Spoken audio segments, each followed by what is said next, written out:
আসসালামু আলাইকুম প্রিয় দর্শক মণ্ডলী, আপনারা দেখছেন দৈনিক প্রদীপ শিকার নিয়মিত আয়োজন।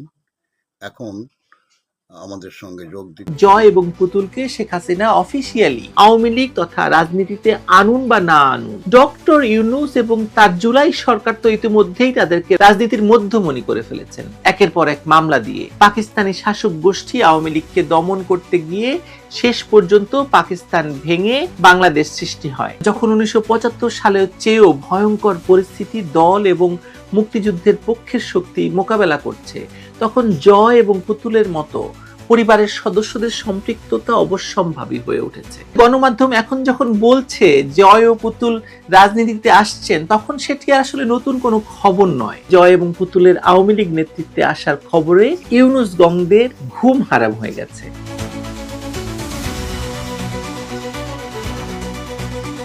বাংলাদেশের রাজনীতি গত এক বছরের মধ্যে এমন এক অচল অবস্থায় গিয়ে দাঁড়িয়েছে যা স্বাধীনতার পর থেকে বিরল। 2024 সালের জুলাই আগস্টে বিদেশি শক্তির অস্ত্র এবং অর্থ শক্তির পৃষ্ঠপোষকতায় একদল সন্ত্রাসী আওয়ামী লীগ সরকারকে ক্ষমতাচ্যুত করার পর থেকে দেশের রাজনৈতিক প্রেক্ষাপট পাল্টে যেতে শুরু করে। শেখ হাসিনা দিল্লিতে অবস্থান করেন, মানে শেখ হাসিনাকে দিল্লিতে পাঠিয়ে দেওয়া হয় এবং সেখান থেকে তিনি অনলাইনে নেতাকর্মীদের সঙ্গে নিয়মিত যোগাযোগ বজায় রাখছেন, দলের ভেতরের কার্যক্রমও ভার্চুয়াল ভাবে পরিচালনা করছেন। কিন্তু দেশের ভেতর আওয়ামী লীগের কার্যক্রম নিষিদ্ধ করে কার্যত দলটিকেই নিষিদ্ধ করা হয়েছে। নির্বাচন কমিশনে দলটির নিবন্ধন স্থগিত রয়েছে এবং দলটির 4 লাখের বেশি নেতাকর্মী এই মুহূর্তে গ্রেফতার হয়ে কারাগারে আছেন। কয়েক লাখ নেতাকর্মী পালিয়ে বিদেশে আশ্রয় নিয়েছেন, বাকিরা দেশের ভেতর আত্মগোপনে থেকে বাঁচার চেষ্টা করছেন। এই কঠিন পরিস্থিতির মধ্যে আচমকা শেখ হাসিনার ছেলে সজীব ওয়াজেদ জয় এবং মেয়ে সাইমা ওয়াজেদ পুতুলকে রাজনীতিতে টেনে আনার খবর ছড়িয়ে পড়ায়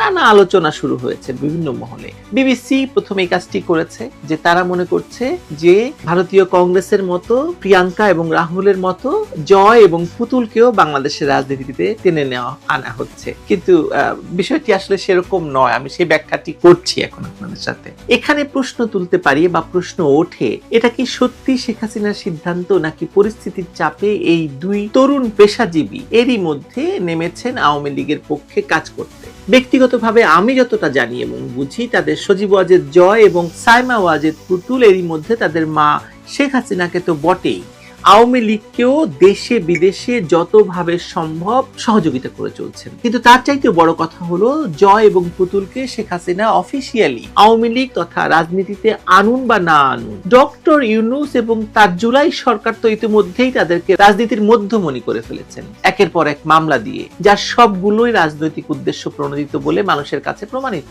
আওয়ামী লীগকে নিষিদ্ধ করার সঙ্গে সঙ্গে তাদের বিরুদ্ধে হত্যা এবং দুর্নীতির অসংখ্য মামলা দায়ের করার মাধ্যমে ইউনূস সরকার কার্যত এই দুজনকেই রাজনীতির প্রতিপক্ষ বানিয়ে ফেলেছে। যদিও তারা আনুষ্ঠানিকভাবে দলীয় রাজনীতির সঙ্গে ছিলেন না, অংশ ছিলেন না, এখনো নেই তারা, কিন্তু তারা তো কাজ করছেন। আর মামলা, দমন, পীড়ন এক অর্থে তাদেরকে একেবারে রাজনীতির ময়দানে ঠেলে দিয়েছে, যা হয়তো তারা নিজেরা করতে চাইতেন না এই মুহূর্তে। মানে তারা হয়তো এখনই রাজনীতিতে আসতেন না, কিন্তু ডক্টর ইউনূস এবং তার জুলাই সরকারের এসব কর্মকাণ্ডের পর তাদের না এসেও তো আর কোনো উপায় নেই। আওয়ামী লীগের ইতিহাসে দেখা গেছে যতবার দলটিকে চাপে ফেলা হয়েছে ততবারই তারা নতুন শক্তি নিয়ে ঘুরে দাঁড়িয়েছে। পাকিস্তানি শাসক গোষ্ঠী আওয়ামী লীগকে দমন করতে গিয়ে শেষ পর্যন্ত পাকিস্তান ভেঙে বাংলাদেশ সৃষ্টি হয়। 1975 সালে বঙ্গবন্ধু শেখ মুজিবুর রহমানকে সপরিবারে হত্যা এবং জাতীয় 4 নেতাকে কারাগারে হত্যা করে আওয়ামী লীগকে নিশ্চিহ্ন করার চেষ্টা হয়েছিল, কিন্তু দলটি বিপুল শক্তি নিয়ে রাজনীতিতে ফিরে আসে। এবার ডক্টর ইউনূস আওয়ামী লীগকে নিষিদ্ধ করেছেন, নিবন্ধন স্থগিত করেছেন, কিন্তু তাতেও দলটির জনপ্রিয়তা এবং প্রাসঙ্গিকতা কমেনি, বরং নতুন করে আরো দৃঢ় হয়েছে। 1 বছর পর দেখা যাচ্ছে বিচ্ছিন্নভাবে হলেও আওয়ামী লীগ কর্মীরা মাঠে নামছে, অনলাইনে তাদের কার্যক্রম জোরালো হচ্ছে এবং আন্তর্জাতিক মহলেও আওয়াজ উঠছে যে আওয়ামী লীগের মতো একটি ঐতিহাসিক দলকে নিষিদ্ধ করা গণতন্ত্রের বিরুদ্ধ কাজ করা এবং ডক্টর ইউনূসকে এর জন্য আসলে মূল্য দিতে হবে। এই প্রেক্ষাপটে জয় এবং পুতুলের ভূমিকা নতুন করে গুরুত্ব পাচ্ছে। জয় দীর্ঘদিন ধরে প্রযুক্তি, অর্থনীতি এবং আন্তর্জাতিক পরিমণ্ডলে কাজ করছেন। পুতুল নিজেকে প্রতিষ্ঠিত করেছেন জনস্বাস্থ্য এবং মানসিক স্বাস্থ্য ক্ষেত্রে আন্তর্জাতিক বিশেষজ্ঞ হিসেবে। তারা দুজনেই বিশ্বের নামকরা বিশ্ববিদ্যালয়ে পড়াশোনা করেছেন, পেশাগত ক্ষেত্রে দক্ষতা স্বাক্ষর রেখেছেন। শেখ হাসিনা সব সময় পরিবারের কাউকে অগণতান্ত্রিকভাবে রাজনীতিতে আনার বিরোধী ছিলেন। কিন্তু আওয়ামী লীগ যখন অস্তিত্ব সংকটে, যখন 1975 সালের চেয়েও ভয়ঙ্কর পরিস্থিতি দল এবং মুক্তিযুদ্ধের পক্ষের শক্তি মোকাবেলা করছে, তখন জয় এবং পুতুলের মতো পরিবারের সদস্যদের সম্পৃক্ততা অবশ্যম্ভাবী হয়ে উঠেছে বা হয়ে উঠছে। আগেই বলেছি যে পুতুল ও জয় চাইলে বা না চাইলেও ইতিমধ্যে রাজনীতির সঙ্গে তারা জড়িয়ে পড়েছেন। তারা রাজনৈতিক পরিবারে জন্মগ্রহণ করেছেন, তারা বঙ্গবন্ধু নাতি নাতনি। ইউনূস সরকার তাদের নামেই মামলা দিয়েছে, ফলে তাদের রাজনৈতিক পরিচয় এক প্রকার তৈরি হয়ে গেছে। ফলে গণমাধ্যম এখন যখন বলছে জয় ও পুতুল রাজনীতিতে আসছেন, তখন সেটি আসলে নতুন কোনো খবর নয়, বরং বলা উচিত তারা ইতোমধ্যেই রাজনৈতিক পরিসরে আছেন, যদিও আনুষ্ঠানিক ঘোষণাটা বাকি। শেখ হাসিনা অনলাইনে দলের নেতৃত্ব দিচ্ছেন, আর এই প্রক্রিয়ায় জয় ও পুতুল নিয়মিতভাবে তৃণমূল নেতাকর্মীদের সঙ্গে যোগাযোগ রাখছেন। তার মানে তারা রাজনীতির বাইরে নেই, বরং ভেতরে ঢুকে গেছেন পরিস্থিতির কারণে। অনেকে আশঙ্কা করছেন আওয়ামী লীগের নেতৃত্বে পরিবারের সদস্যদের সরাসরি সম্পৃক্ততা বিএনপি, জামায়াত এবং ইউনূসপন্থী এই এনসিপি শিবিরকে আরো আতঙ্কিত করবে। বাস্তবতাও তাই। জয় এবং পুতুলের দায়িত্ব এখন স্পষ্ট। পুতুল শেখ হাসিনার জন্য ভাষণ লিখে দেন, অনলাইনে বৈঠকগুলো সাজান, দলের সাংগঠনিক বার্তা তৈরি করে দেন। হয়তো জয় আন্তর্জাতিক মিডিয়ায় দলীয় অবস্থান তুলে ধরেন, বিদেশি মহলের সমর্থন জোগাড় করার চেষ্টা করেন, অর্থাৎ তারা কার্যত দল চালানোর কাজে যুক্ত। আর তাই বিএনপি, জামায়াত, এনসিপি কিংবা ইউনূসপন্থীরা একযোগে আওয়ামী লীগ বিরোধী প্রচারে নেমেছে। তারা আতঙ্কিত কারণ জয় এবং পুতুলের আনুষ্ঠানিক রাজনীতিতে প্রবেশ আওয়ামী লীগকে নতুন উদ্যম দেবে, যা তাদের জন্য ভয়াবহ ফল বয়ে আনবে বলে তারা মনে করে। হয়তো এখানে একটি রাজনৈতিক বাস্তবতাও আছে। আওয়ামী লীগের সবচেয়ে বড় শক্তি হলো এর তৃণমূলের কর্মী বাহিনী, যারা ভয় ভীতি সত্ত্বেও দলকে টিকিয়ে রাখে বা রেখেছে। ইতিহাস বলে দমন পীড়নের যুগেও এই সংগঠন বারবার উঠে দাঁড়ায়, এবারও তাই হচ্ছে। আর যদি দলের শীর্ষ নেতৃত্বে শেখ হাসিনার সঙ্গে তার ছেলে এবং মেয়েও আনুষ্ঠানিকভাবে যুক্ত হন, তাহলে সেই শক্তি বহুগুণে বেড়ে গেছে। কর্মীরা নতুন করে উৎসাহ পাচ্ছে, সংগঠনের মনোবল উঁচু হচ্ছে, আর প্রতিপক্ষের বিরুদ্ধে আন্দোলন আরো জোরালোভাবে গড়ে উঠছে। শেষ করার আগে আবারও বলি, জয় এবং পুতুলকে রাজনীতিতে আনার আসল কাজটি করেছেন শেখ হাসিনা নয়, বরং ডক্টর ইউনূস নিজেই। মামলার জালে ফেলে দমন নীতি চালু করে তিনি তাদের রাজনীতিতে ঢুকতে বাধ্য করেছেন।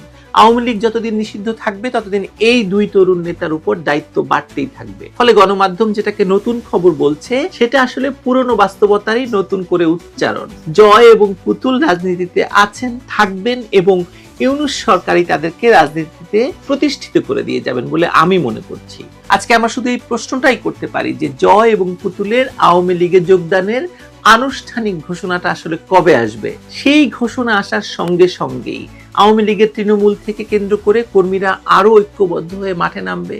ইতিহাস যেমন প্রমাণ করে যে আওয়ামী লীগকে দমন করা যায় না, নিষিদ্ধ করলেও তারা আরো শক্তিশালী হয়ে ফেরে। আর এখন তো সেই বাস্তবতা উপস্থিত, যেখানে শেখ হাসিনা এবং তার দুই সন্তান বাংলাদেশে আওয়ামী লীগ এবং মুক্তিযুদ্ধের পক্ষের শক্তির রাজনীতির জন্য আরো বেশি প্রাসঙ্গিক এবং একটি রূঢ় বাস্তবতা। নিশ্চয়ই এরই মধ্যে জয় এবং পুতুলের আওয়ামী লীগ নেতৃত্বে আসার খবরে ইউনূস গংদের ঘুম হারাম হয়ে গেছে। অন্তত এদের সকলের যে অস্থিরতা সরকারের ভেতরে এবং বাইরে, বিশেষ করে আওয়ামী লীগের প্রতিদ্বন্দ্বী রাজনৈতিক দলগুলো বিএনপি, জামায়াত, এনসিপি, এদের ভিতরে যে অস্থিরতা আপনারা দেখতে পাচ্ছেন, এগুলো আসলে নিশ্চিত করছে যে আওয়ামী লীগ শক্তিশালী হচ্ছে, আওয়ামী লীগের শক্তি বাড়ছে। দেখুন কোথাকার পানি কোথায় গিয়ে দাঁড়ায়। তবে পরিস্থিতি দিন দিন যে খারাপ হচ্ছে, এবং সেই খারাপ পরিস্থিতিতে আগে যে কথাটি বললাম যে ডক্টর ইউনূস নিজেই জয় পুতুলকে রাজনীতিতে নিয়ে এসেছেন। সুতরাং এখন এইসব খবর কোনো মাইনে রাখে না। বাস্তবতা হচ্ছে তারা রাজনীতিতে ছিলেন,